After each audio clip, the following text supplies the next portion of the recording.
কক্সবাজারের উখিয়ার রোহিঙ্গা ক্যাম্পে পাহাড় ধসে ৩ জনের মৃত্যু। চট্টগ্রামে প্রাণ গেল ২ শিশুর। টানা বৃষ্টিতে ভাসছে বহু এলাকা।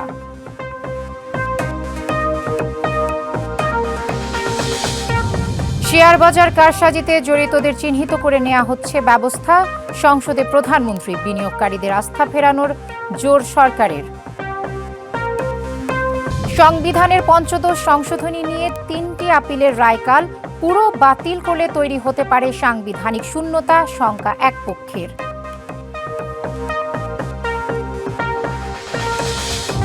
ইরানের সঙ্গে যুদ্ধবিরতি শেষ। তেহরান ওয়াশিংটন রাতভর পাল্টাপাল্টি হামলার পর বললেন ট্রাম্প।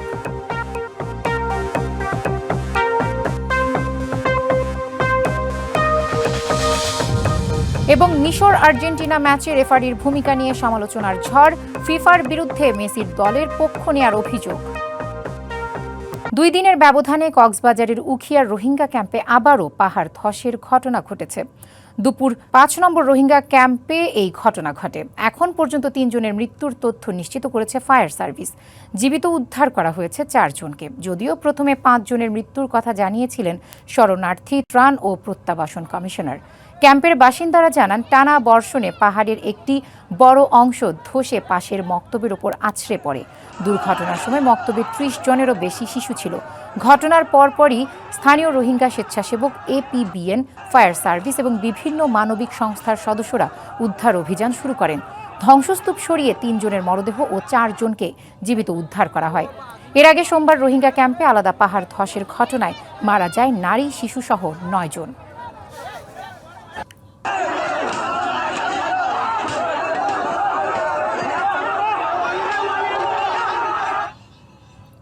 গত ৩ দিন ধরে মুষলধারে বৃষ্টি হচ্ছে চট্টগ্রামে। বৃষ্টিতে সৃষ্ট জলাবদ্ধতায় থই থই করছে বন্দর নগরীর অধিকাংশ নিচু এলাকা। বৃষ্টির খবর আরও জানাতে আমাদের সাথে আছেন সহকর্মী শহীদুল ইসলাম। চলে যাচ্ছি তার কাছে। শহীদুল, সেখানকার বৃষ্টির এখন বর্তমান পরিস্থিতি কি আমাদেরকে জানাবেন? চট্টগ্রামে সকাল থেকে থেমে থেমে বৃষ্টি হচ্ছে, যদিও বা এখন একটু বৃষ্টির পরিমাণ কমছে। আপনি দেখতেই পাচ্ছেন আমরা এই মুহূর্তে আছি চট্টগ্রাম নগরীর কাতালগঞ্জ এলাকায়। এখানে দেখতেই পাচ্ছেন আসলে হাঁটু পরিমাণ পানি রয়েছে। এখানে পাশে আসলে ড্রেন এবং নানা নর্দমার কাজ চলছে এবং সেনাবাহিনীর যে এখানকার যে সদস্যরা রয়েছেন তারা আসলে এই নালার আসলে নালার যে বিভিন্ন ময়লা আছে সেগুলো অপসারণের জন্য কাজ করছেন। এছাড়াও আপনি জানেন চট্টগ্রামে আসলে গত ৫০ বছরে সর্বোচ্চ রেকর্ড পরিমাণ বৃষ্টি হয়েছে আজকে, যেটা ৪১২.৩ মিলিমিটার বৃষ্টিপাত তারা আবহাওয়া অফিস রেকর্ড করেছে। অতটুকুই আমরা তথ্য পেয়েছি। এছাড়াও চট্টগ্রামে আপনি জানেন পাহাড় ধসের ঘটনা ঘটেছে। একটা চট্টগ্রামের নগরীর ২ নম্বর গেটে মেয়র গলিতে এখানে ১১ বছর একটা শিশু পাহাড় ধসে মারা গেছেন এবং এছাড়াও জঙ্গল সলিমপুর এলাকায় ছিন্নমূল যে জায়গাটি রয়েছে সেখানেও আসলে এক শিশু মারা গেছেন, তার বয়স ১০ মাস এবং এই ঘটনায় তার মা আহত হয়েছেন। এছাড়াও আমরা দেখেছি চট্টগ্রামে আসলে আপনি জানেন চট্টগ্রাম কক্সবাজার রুটে যে রেল চলাচল করে সেগুলো আসলে পানির জন্য আসলে রেল চলাচল বন্ধ রয়েছে এবং রেল প্রতিমন্ত্রী এখানে এসেছিলেন। তিনি যেটি বললেন, চট্টগ্রাম কক্সবাজার রেল পথে যে ৪৭ কিলোমিটার যে জায়গা রয়েছে সেই জায়গাটুকু আসলে ৫ ফুট উঁচু করা হবে এবং তিনি যেটি বললেন যে পানি অপসারণ না হওয়া পর্যন্ত চট্টগ্রামের থেকে কক্সবাজারগামী যে ট্রেন রয়েছে সেই ট্রেনগুলো আসলে চলাচল বন্ধ থাকবে। এছাড়াও আমরা দেখেছি চট্টগ্রাম নগরীর যে মেয়র পরিদর্শন করেছেন বিভিন্ন এলাকা এবং নির্মাণগুলো যেগুলো জলজট তৈরি হয়েছে সেখানে মেয়রও পরিদর্শন করেছেন। পাশাপাশি চট্টগ্রাম উন্নয়ন কর্তৃপক্ষের চেয়ারম্যানও এসেছিলেন। যদিও বা চট্টগ্রাম উন্নয়ন কর্তৃপক্ষের চেয়ারম্যান যেটি বলছেন যে নানা নর্দমা পরিষ্কার করা সিটি কর্পোরেশন কাজ, সেটা সিডিএর কাজ না। এছাড়াও আমরা দেখেছি চট্টগ্রাম জেলা প্রশাসকও আসলে এখানে এসেছিলেন এবং তিনি যেটা বললেন যে চট্টগ্রাম নগরের যে বিভিন্ন জায়গা পাহাড় রয়েছে সেখানে আসলে মাইকিং করা হচ্ছে। পাশাপাশি তিনি এটাও জানালেন যে আশ্রয় কেন্দ্রগুলো প্রস্তুত রয়েছে, যে কেউ চাইলে আসলে ইজিলিভাবে তারা আসলে আশ্রয় কেন্দ্রে অবস্থান নিতে পারবে। এছাড়াও আমরা দেখেছি চট্টগ্রামের যে বন্দর রয়েছে সেখানে বৈরী আবহাওয়া সেই হিসেবে পণ্য উঠানামও আসলে এখানে বন্ধ রয়েছে। পাশাপাশি চট্টগ্রামে আপনি জানেন চট্টগ্রামে আসলে যে শিক্ষা প্রতিষ্ঠানগুলো রয়েছে সেই শিক্ষা প্রতিষ্ঠানগুলো আজ বুধবারে যে এসএসসি পরীক্ষা ছিল সেটাও আসলে স্থগিত করা হয়েছিল গতকাল। এবং আমরা আরেকটা তথ্য পেয়েছি চট্টগ্রামের মিশরায় আগামীকাল বৃহস্পতিবার যে শিক্ষা প্রতিষ্ঠানগুলো রয়েছে সেগুলো প্রশাসন থেকে বন্ধ ঘোষণা করা হয়েছে। চট্টগ্রামে এই ছিল আমার কাছ থেকে চট্টগ্রাম থেকে সবশেষ খবরাখবর। ধন্যবাদ শহীদুল আপনাকে। মৌসুমী বায়ুর প্রভাবে দেশের বিভিন্ন অঞ্চলে টানা ভারী বৃষ্টিতে স্থবির জনজীবন। চট্টগ্রাম নগরীর মেয়রগলি ও জঙ্গল সলিমপুরে পাহাড় ধসে শিশুসহ 2 জনের মৃত্যু হয়েছে। রেল লাইন তলিয়ে যাওয়ায় চট্টগ্রাম কক্সবাজার রুটে বন্ধ রয়েছে ট্রেন চলাচল। চট্টগ্রাম বন্দরের বহির্নোঙর পণ্য খালাস ব্যাহত হচ্ছে। পাহাড় ধসের শঙ্কায় লংগদু ও সাজেক সড়কে যান চলাচল বন্ধ রয়েছে। আটকা পড়েছে 5 শতাধিক পর্যটক। এছাড়া বৈরী আবহাওয়ার কারণে চট্টগ্রাম বিভাগের 5 জেলায় আজকের এইচএসসি পরীক্ষা স্থগিত করা হয়েছে। কখনো ঝিরিঝিরি, কখনো মুষলধারে বৃষ্টি ঝরছে। কয়েকদিনের বৃষ্টিতে থমকে আছে চট্টগ্রামের জনজীবন। সড়কে ধস, জলাবদ্ধতা সহ নানা ভোগান্তি। চট্টগ্রাম কক্সবাজার রুটে বিভিন্ন অংশে রেল লাইন পানিতে ডুবে থাকায় এ রুটে বন্ধ রয়েছে ট্রেন চলাচল। পানি ওঠা ঠেকাতে রেল লাইন 5 ফুট উঁচু করার কথা জানিয়েছেন রেলপথ প্রতিমন্ত্রী। ইতিমধ্যে টেন্ডার প্রক্রিয়া হয়ে আছে প্রায় 47 কিলোমিটার। এটা যদি যখন উঁচা হয়ে যাবে 5 ফিট, তখন পানি এই জায়গাটা মানে 2-3 ফিট বাড়লেও তখন রেলের আর সমস্যা হবে না চলাচলে। ভারী বৃষ্টিতে চট্টগ্রাম বন্দরের বহির্নোঙরে পণ্য খালাস ব্যাহত। সাগর উত্তাল থাকায় বন্দরের বহির্নোঙরের 43টি জাহাজের পণ্য খালাস কার্যক্রম স্থগিত রয়েছে। ভারী বর্ষণে কক্সবাজারের চকরিয়া, উখিয়ার রামু ও উপকূলীয় উপজেলা কুতুবদিয়া, মহেশখালী নিম্নাঞ্চল প্লাবিত। চরম দুর্ভোগে অর্ধলক্ষাধিক মানুষ। চকরিয়ার নিম্নাঞ্চলে জলাবদ্ধতা, অনেক ঘরে পানি উঠায় দুর্ভোগে মানুষ। রাঙামাটির বাঘাইছড়ি ও সদর উপজেলার সাতছড়ি এলাকার নিম্নাঞ্চল প্লাবিত। সাজেক খাগড়াছড়ি সড়কের বিভিন্ন স্থানে পাহাড় ধস ও পানিতে আটকা পড়েছে 5 শতাধিক পর্যটক। রাঙামাটিতে টানা বর্ষণে বাড়ছে পাহাড় ধসের শঙ্কা। ঝুঁকিপূর্ণ বসবাসকারীরা ঠাঁই নিয়েছে আশ্রয় কেন্দ্রে। পাহাড় ভাঙার সমস্যা, পানিরও সমস্যা। অর্ধেক ঘর খুঁজে লয়ে গেছে আমার। আমি তো এখন কি করতেছে, বাড়ি বর্ষণ হচ্ছে, এজন্য আসছে রিক্সের ব্যাপার। বান্দরবানের সাঙ্গু ও মাতামুহুরী নদীর পানি বিপদসীমার উপরে প্রবাহিত হওয়ায় প্লাবিত নিম্নাঞ্চল। টানা বর্ষণের কারণে নিচু এলাকার অনেক জায়গা কোমর পানি পর্যন্ত নিমজ্জিত। খাগড়াছড়িতে বৃষ্টি কিছুটা কমায় চেঙ্গি নদী ও আশপাশের ছড়াখালের পানি কিছুটা কমেছে। নিরাপদ আশ্রয় নিয়েছে অর্ধ শতাধিক পরিবার। বৈরী আবহাওয়ায় সাগর উত্তাল থাকায় কক্সবাজার সমুদ্র বন্দরে 3 নম্বর স্থানীয় সতর্কতা দেখাতে বলা হয়েছে। জান্নাত সাথী, ডিবিসি নিউজ ডেস্ক। দেশের 4 বিভাগের কয়েকটি নদীর পানি আগামী 3 দিনে বাড়তে পারে। এতে আকস্মিক বন্যার পূর্বাভাস দিয়েছে বন্যা পূর্বাভাস ও সতর্কীকরণ কেন্দ্র। বঙ্গোপসাগরে নিম্নচাপের প্রভাবে কয়েকদিন ধরেই দেশের বিভিন্ন স্থানে বৃষ্টি হচ্ছে। এর প্রভাবে চট্টগ্রাম, সিলেট, ময়মনসিংহ ও রংপুর বিভাগের কয়েকটি নদীর পানি বেড়ে গেছে। বৃষ্টিতে কিছু নদীর পানি আরও বেড়ে যেতে পারে। বন্যা পূর্বাভাস ও সতর্কীকরণ কেন্দ্র জানায়, তিস্তা নদী আগামী 24 থেকে 48 ঘণ্টার মধ্যে বিপদসীমা অতিক্রম করতে পারে। একই সঙ্গে সুরমা, কুশিয়ারা, গোমতী, মহুরী, ফেনী, সাঙ্গু, মাতামুহুরী, দুধকুমার, ধরলা সহ কয়েকটি নদীর পানি দ্রুত বাড়ার আশঙ্কা রয়েছে।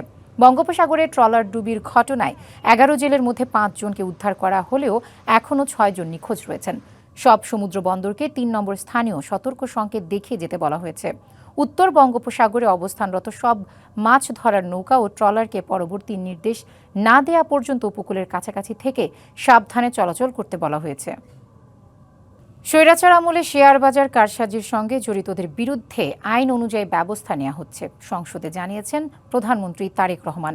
বুধবার বিকেলে স্পিকার হাফিজউদ্দিন আহমদ বীর বিক্রমের সভাপতিত্বে সংসদে প্রশ্নোত্তর পর্বে এ কথা জানান তিনি।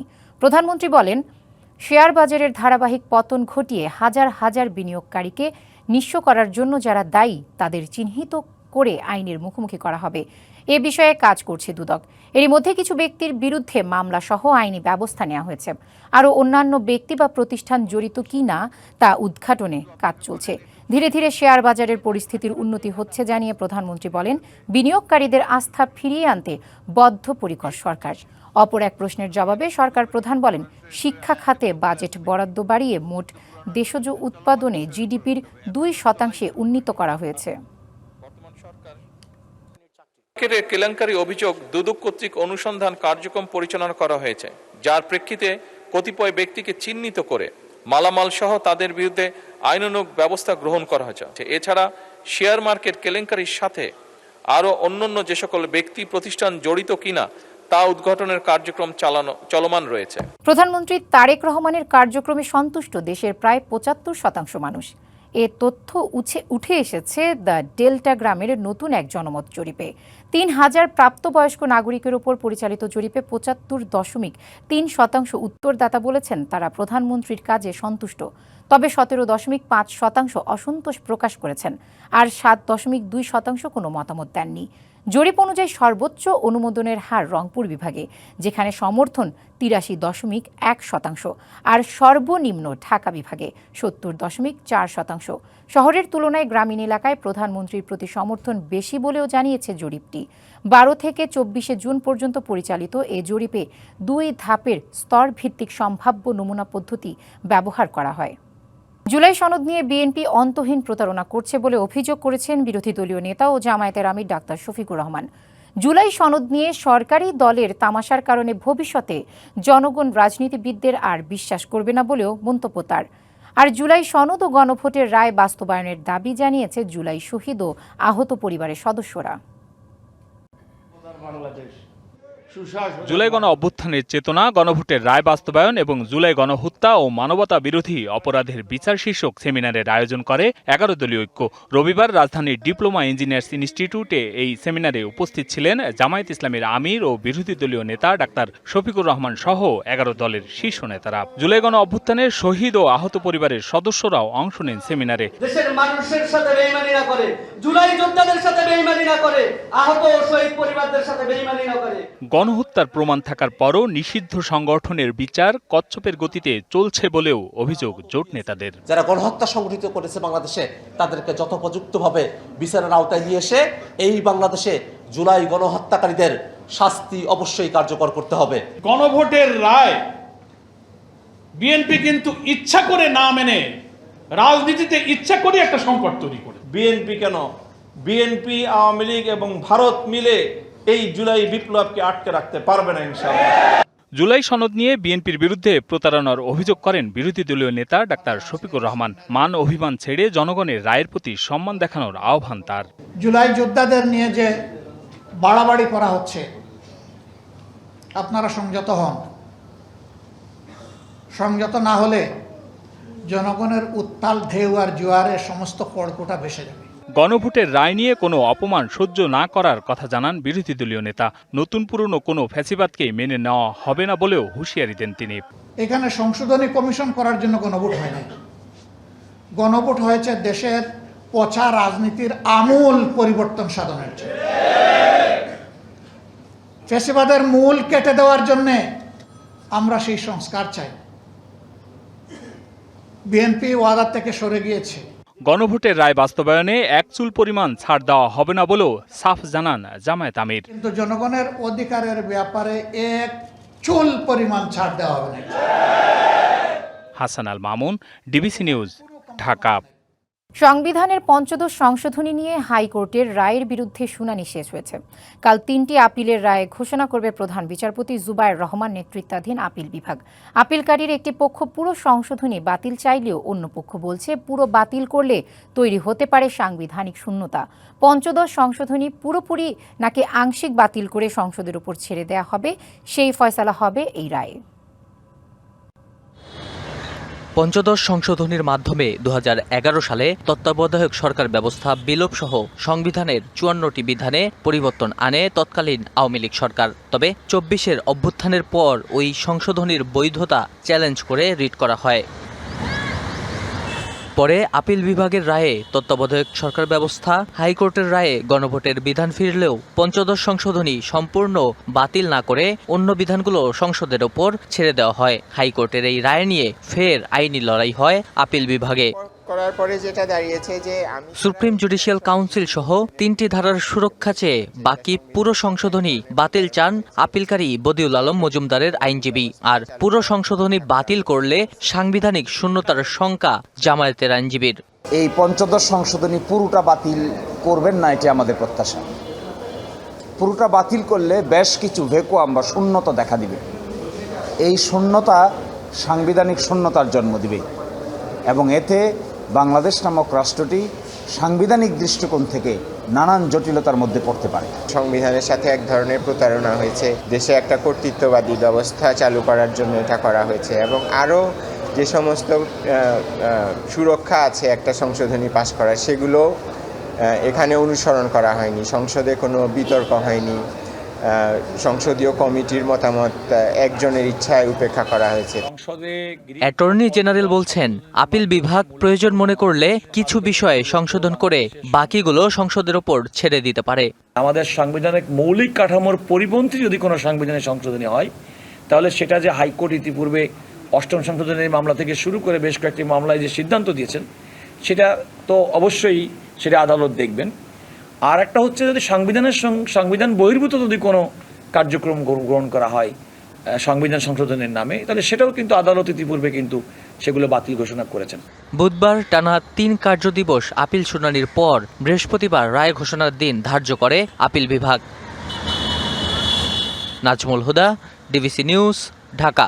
ভবিষ্যতে আরও নিরপেক্ষ, অন্তর্ভুক্তিমূলক ও অংশগ্রহণমূলক নির্বাচন আয়োজনের লক্ষ্যে কাজ করছে নির্বাচন কমিশন। একথা জানিয়েছে নির্বাচন কমিশনার আবুল ফজল মোহাম্মদ সানাউল্লাহ।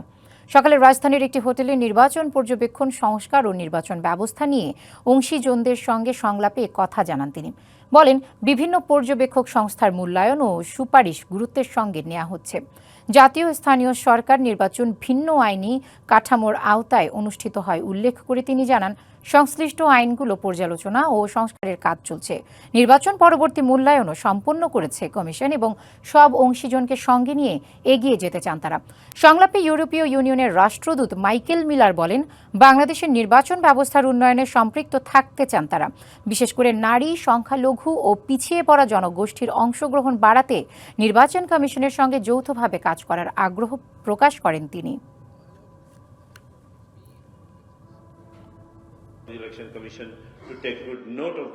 ভবিষ্যতে আরও নিরপেক্ষ, অন্তর্ভুক্তিমূলক ও অংশগ্রহণমূলক নির্বাচন আয়োজনের লক্ষ্যে কাজ করছে নির্বাচন কমিশন। বিভিন্ন পর্যবেক্ষক সংস্থার মূল্যায়ন ও সুপারিশ গুরুত্বের সঙ্গে নিয়ে আমরা কাজ করছি।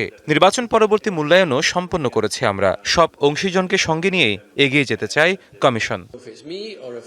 বাংলাদেশের নির্বাচন ব্যবস্থার উন্নয়নে ভবিষ্যতেও সম্পৃক্ত থাকতে চাই ইউরোপীয় ইউনিয়ন। বিশেষ করে নারী, সংখ্যালঘু, পিছিয়ে পড়া জনগোষ্ঠীর অংশগ্রহণ বাড়াতে নির্বাচন কমিশনের সঙ্গে আমরা যৌথভাবে কাজ করতে আগ্রহী।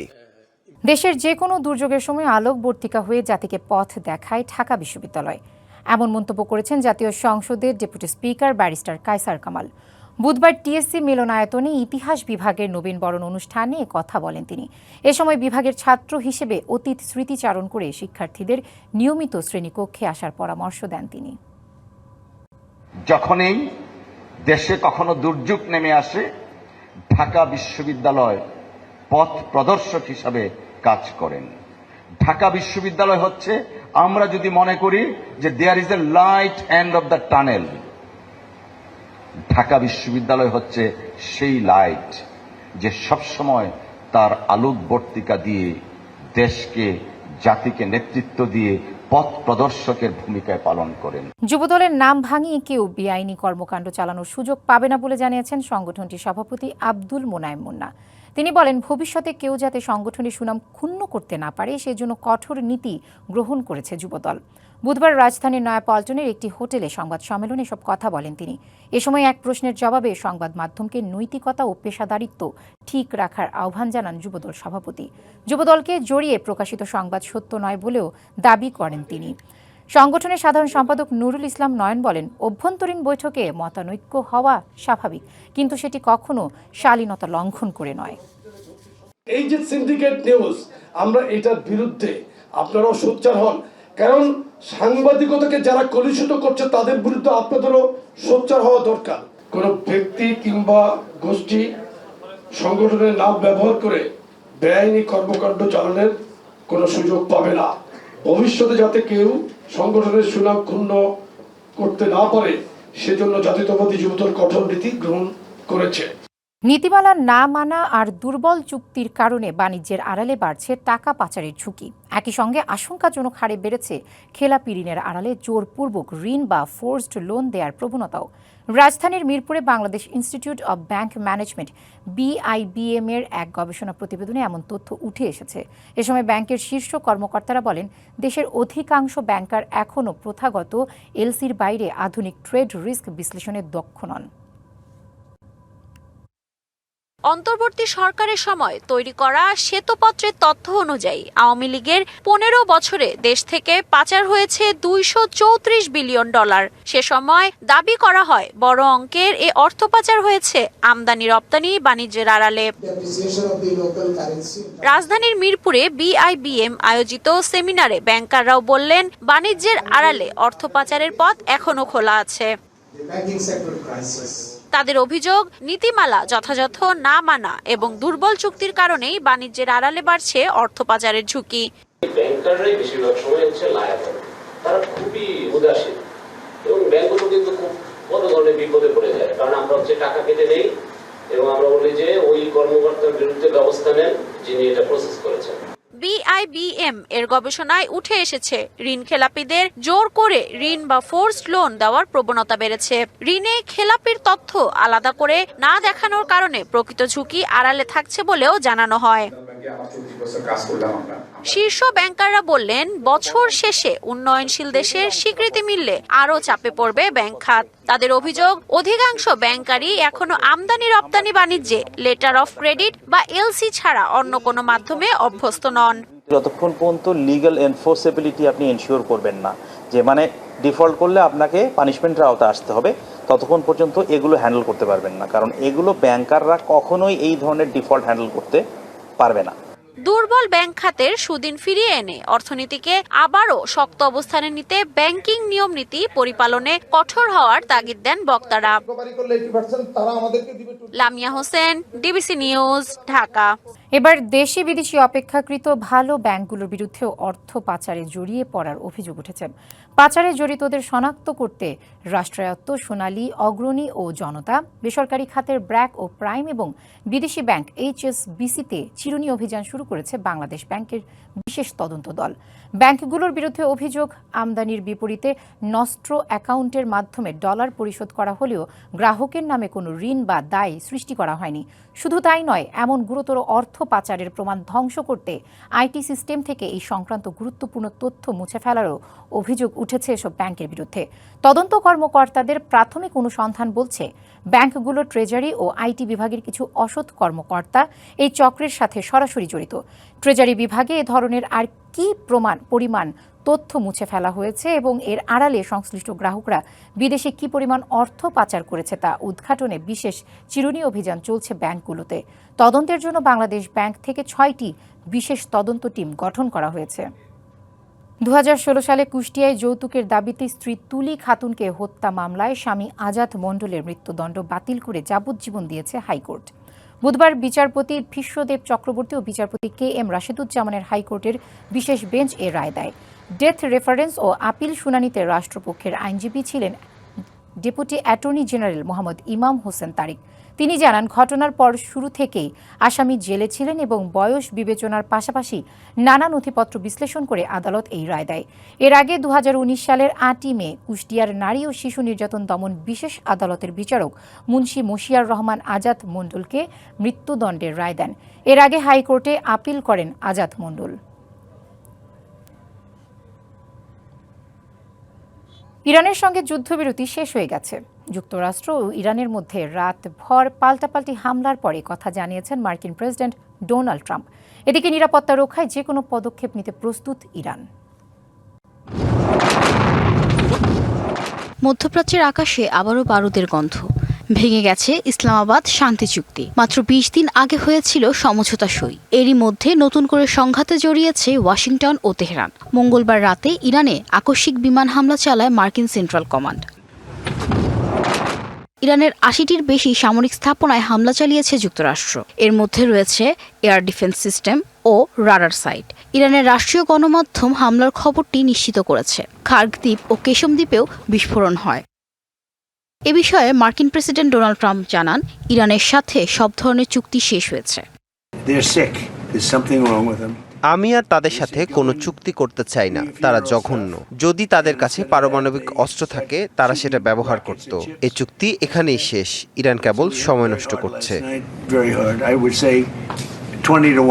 হরমুজ প্রণালীতে সম্প্রতি 3টি জাহাজে হামলার অভিযোগ ইরানের বিরুদ্ধে। এর মধ্যে কাতার ও সৌদি আরবের তেল ট্যাঙ্কারও ছিল। মূলত এই হামলার জেরে যুক্তরাষ্ট্রের এ পাল্টা ব্যবস্থা। কাতার ও রিয়াদ হামলার জন্য সরাসরি ইরানকে দায়ী করেছে। তারা বলছে আন্তর্জাতিক জ্বালানি সরবরাহ বিপন্ন করা হচ্ছে, তবে তেহরান এই অভিযোগ অস্বীকার করেছে।